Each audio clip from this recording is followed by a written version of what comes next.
നിങ്ങൾ തൃശ്ശൂർ ശക്തൻ മാർക്കറ്റിൽ നിൽക്കുകയാണെന്ന് കരുതുക. ശക്തൻ മാർക്കറ്റിൽ തക്കാളിയുടെ വില 50 രൂപയാണ്. നിങ്ങളുടെ കൂട്ടുകാരൻ കൊച്ചിയിലെ കലൂർ മാർക്കറ്റിൽ ഈ സമയം തന്നെ നിൽക്കുകയാണ്. അദ്ദേഹം തക്കാളി മേടിക്കാനായിട്ട് വന്നിട്ടുള്ളത്. അവിടെ 60 രൂപയാണ്. നിങ്ങൾക്ക് എന്തു വന്നാലും കൊച്ചിയിൽ പോകേണ്ട കാര്യമുണ്ട്. അവനാണെന്നുണ്ടെങ്കിൽ 10 കിലോ തക്കാളിയും വേണം.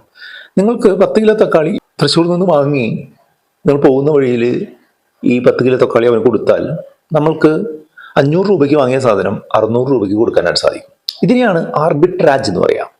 ഈ ഒരു ആർബിട്രാജ് കൺസെപ്റ്റ് ബേസ് ചെയ്തുകൊണ്ട് നിങ്ങളെപ്പോലുള്ള മ്യൂച്വൽ ഫണ്ട് ഇൻവെസ്റ്റർമാർക്ക് ലാഭം ഉണ്ടാക്കി തരുന്ന കുറച്ച് ഫണ്ടുകളുണ്ട്.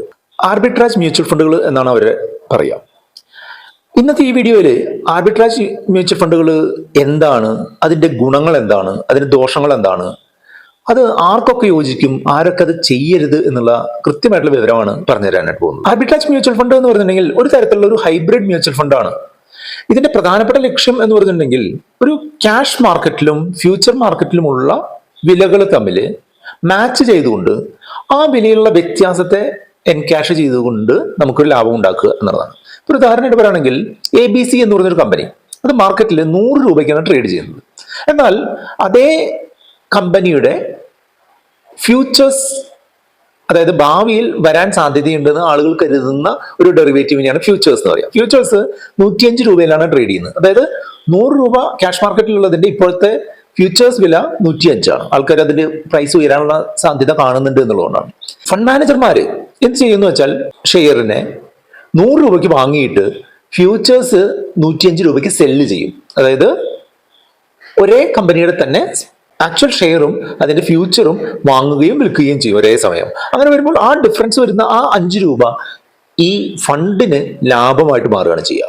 ഞാൻ ഇൻട്രൊഡക്ഷനിൽ പറഞ്ഞ പോലെ ഒരു മാർക്കറ്റിൽ ഒരു സംഗതിക്ക് 50 രൂപയും മറ്റൊരു മാർക്കറ്റിൽ അതേ സംഗതിക്ക് 60 രൂപയുമാണ് എന്നുണ്ടെങ്കിൽ ഒന്നാമത്തെ മാർക്കറ്റിൽ നിന്ന് വാങ്ങി രണ്ടാമത്തെ മാർക്കറ്റിൽ വിറ്റ് കഴിഞ്ഞിട്ടുണ്ടെന്നുണ്ടെങ്കിൽ 10 രൂപയുടെ ലാഭം കിട്ടും.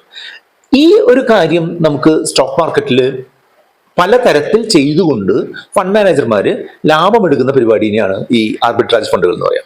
അതുകൊണ്ട് തന്നെ പല ആളുകളും അവരുടെ ഷോർട്ട് ടേം ആയിട്ടുള്ള പണം ഇത്തരം ആർബിട്രാജ് ഫണ്ടുകളിൽ ഇൻവെസ്റ്റ് ചെയ്തുകൊണ്ട് തെറ്റില്ലാത്തൊരു ലാഭം വലിയ റിസ്ക് ഇല്ലാതെ എടുക്കുന്നുണ്ട്.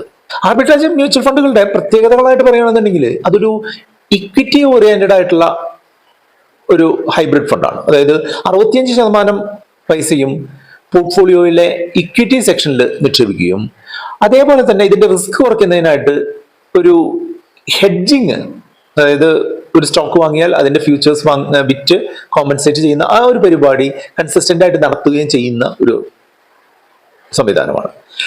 ഇത് എപ്പോഴാണ് യൂസ് ചെയ്യുന്നത് എന്ന് വെച്ചാൽ കൂടുതലും വൊളാറ്റിലിറ്റി കൂടുതലുള്ള മാർക്കറ്റുകളുടെ ഉയർച്ച താഴ്ചകൾ കൂടുതലുള്ള മാർക്കറ്റിൽ ഒരു ഷോർട്ട് ടേം ഇൻവെസ്റ്റ്മെന്റിന് ഒരു ഉദാഹരണമായിട്ട് പറഞ്ഞാൽ ഒരു 3 മുതൽ 6 മാസം വരെയൊക്കെയുള്ള ഫണ്ട് ആവശ്യങ്ങൾക്ക് നമ്മൾ ഹോൾഡ് ചെയ്യുന്നതിനായിട്ടാണ് ഇത്തരം ഫണ്ടുകൾ നമ്മൾ യൂസ് ചെയ്യുക. ഏതൊരു മ്യൂച്വൽ ഫണ്ടിനെ പറ്റി നമ്മൾ വീഡിയോ ചെയ്താലും ആദ്യമായിട്ട് ചോദിക്കുന്നത് ഇതിന്റെ ടാക്സേഷനെ പറ്റിയിട്ടാണ് ആളുകൾ. ഇതിന്റെ ടാക്സേഷൻ തന്നെയാണ് ഇതിന്റെ ഒരു പ്രധാനപ്പെട്ട ഗുണം എന്ന് പറഞ്ഞിട്ടുണ്ടെങ്കിൽ. അതായത് ഇതിന്റെ ടാക്സേഷൻ ഒരു ആദ്യത്തെ ഒരു 12 മാസം അതിനുള്ളിലാണ് നിങ്ങൾ ഈ ആർബിട്രാജ് ഫണ്ട് വാങ്ങി വിൽക്കുന്നത് എന്നുണ്ടെങ്കിൽ നിങ്ങൾക്ക് ലാഭത്തിന്റെ 20% ടാക്സ് കൊടുക്കേണ്ടതായിട്ട് വരും.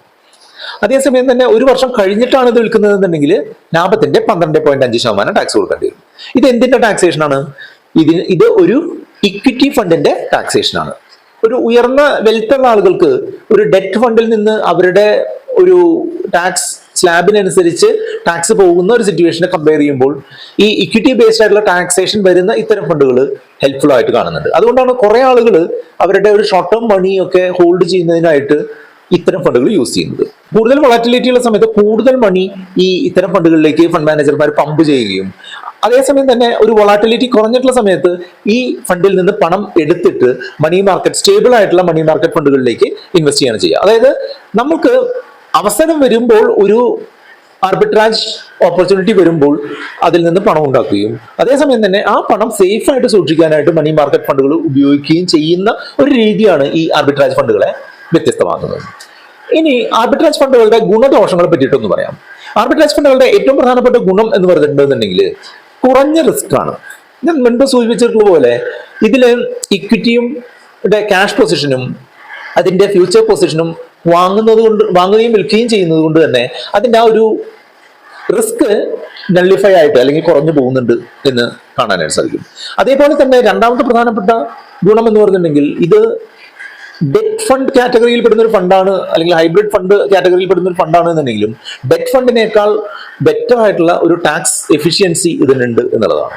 അതുപോലെ ദോഷങ്ങളെ പറ്റി പറയുകയാണെന്നുണ്ടെങ്കിൽ ഇതിന്റെ എക്സ്പെൻസ് റേഷ്യോ കുറച്ച് കൂടുതലായിട്ട് കാണുന്നതായിട്ട് കാണാം. അതേസമയം തന്നെ നിങ്ങൾ കുറച്ച് സമയത്തേക്ക് നിക്ഷേപിച്ച് നിങ്ങൾക്ക് എടുക്കുമ്പോൾ ചിലപ്പോൾ നിങ്ങൾക്ക് നഷ്ടസാധ്യത ഉണ്ടായേക്കാം. അതായത് കുറച്ച് ദിവസങ്ങളൊക്കെ ആയിട്ടുള്ളൂ എന്നുണ്ടെങ്കിൽ അതിന്റെ എക്സ്പെൻസുമായിട്ട് മീറ്റ് ചെയ്യുമ്പോൾ നമുക്ക് കാര്യമായിട്ടുള്ള ഒരു ലാഭം ഉണ്ടാവുന്നതായിട്ട് കണ്ടിട്ടില്ല.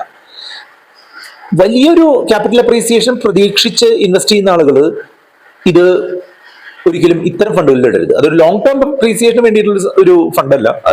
അതേസമയം തന്നെ ഒരു 6 മുതൽ 10 മാസം വരെ, അല്ലെങ്കിൽ 6 മുതൽ ഒരു 18 മാസം വരെയൊക്കെയുള്ള ചെറിയ കാലയളവിലേക്ക് ഒരു സ്റ്റേബിൾ ആയിട്ടുള്ള റിട്ടേൺ കിട്ടുന്നതിനായിട്ടാണ് ഇത്തരം ഫണ്ടുകൾ യൂസ് ചെയ്യാറുള്ളത്.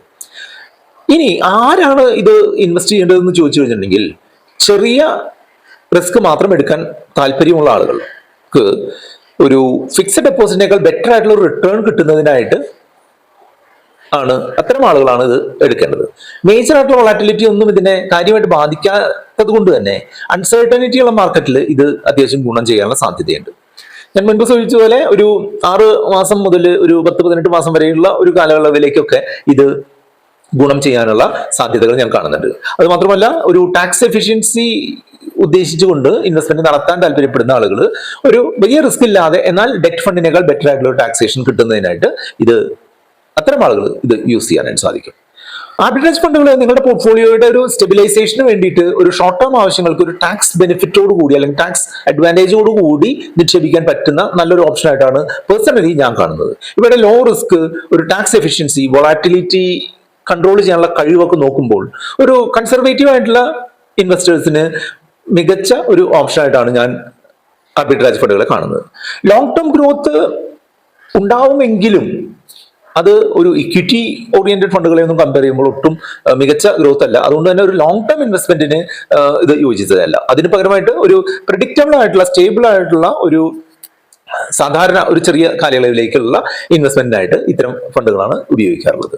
ഇതിനെപ്പറ്റി കൂടുതൽ എന്തെങ്കിലും അറിയാനുണ്ടെന്നുണ്ടെങ്കിൽ നമുക്ക് വീഡിയോയുടെ കമന്റുകളായിട്ട് രേഖപ്പെടുത്താം. വീഡിയോ ലൈക്ക് ചെയ്യാനും കമന്റ് ചെയ്യാനും കൂട്ടുകാരുമായി ഷെയർ ചെയ്യാനും മറക്കരുത്. നിങ്ങളുടെ പേഴ്സണൽ ഫിനാൻസ് സംബന്ധിയായിട്ടുള്ള കാര്യങ്ങൾ അറിയാനും നിങ്ങൾക്ക് ഒരു പേഴ്സണൽ ഫിനാൻസ് പ്ലാൻ തയ്യാറാക്കാനും ഒക്കെ നമ്മുടെ വാട്സ്ആപ്പ് നമ്പർ ആയിട്ടുള്ള 8848030018 കോൺടാക്ട് ചെയ്യാം.